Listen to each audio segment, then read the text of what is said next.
Good morning, praise lord. బాగున్నారా?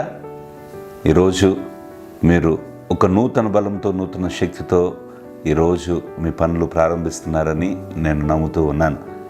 చూడండి, యెషయా 41వ అధ్యాయము 19వ వచనంలో ఈ మాట రాయబడి ఉంది. ప్రియులారా, చెట్లు లేని మెట్టల మీద నేను నదులను పారజేసేదను, లోయల మధ్యను ఊటలను ఉబక చేసేదను, అరణ్యమున నీటి మడుగును గాను, ఎండిన నేలను నీటి బుగ్గలుగాను చేసేదను అని దేవాది దేవుడు చెప్తూ ఉన్నాడు.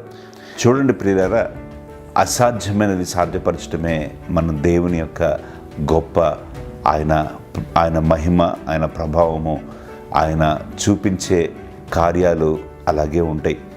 దేవుడు ఈ రోజున నీవు ఎక్కడ నీరు లేదో, అంటే ఎక్కడ ఫలము లేదో, ఎక్కడ నీకు ఆశీర్వాదం లేదో అక్కడ దేవుడు నీటి బుగ్గలను పుట్టిస్తానంటున్నాడు. అంటే అసాధ్యమైనది సాధ్యపరుస్తానంటున్నాడు. ఈరోజు ఏదైనా అసాధ్యమైన దాని కొరకు నువ్వు కృంగిపోయి వేదనతో ఈ ఉదయం నువ్వు ఉన్నావేమో. ఈ రోజున ఆ పని కొరకు నువ్వు తలపోసుకొని ఈ రోజున ఈ పని అయితే బాగుండు అని నువ్వు అనుకుంటున్నావేమో. దేవుడు ఈరోజు నీతో నాతో చెప్తూ ఉన్నాడు, ఇదిగో ఎడారిలో నీటి బుగ్గలను, ఎండిన నేలన నీటి బుగ్గలను నేను చేసేదను అని దేవుడు చెప్తూ ఉన్నాడు.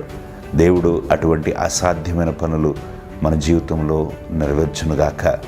ప్రార్థన చేసుకుందాం. పరిశుద్ధుడా, నీకు వందనాలు. నీ బిడ్డలను జ్ఞాపకం చేసుకొని అసాధ్యమైనవి మీరు సాధ్యపరిచి వాళ్ళ జీవితంలో మీరు చాలిన దేవుడుగా మిమ్మల్ని మీరు కనపరుచుకొని మీ నామమును మీరు మహింపరుచుకోమని, వాళ్ళ యొక్క ప్రతి పనిలో ఒక అద్భుతం కొరకు నీ బిడ్డలు ఎదురు చూస్తూ ఉంటుంటే ఈరోజు అద్భుతం జరుగునుగాక.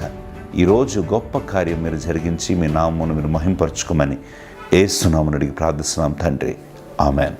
ఈరోజు మీలో ఎవరన్నా జన్మదినం కానీ వివాహ దినోత్సవం కానీ జరుపుకుంటున్నట్లయితే మీకు నా ప్రేమపూర్వక శుభాకాంక్షలు తెలియజేస్తున్నాను.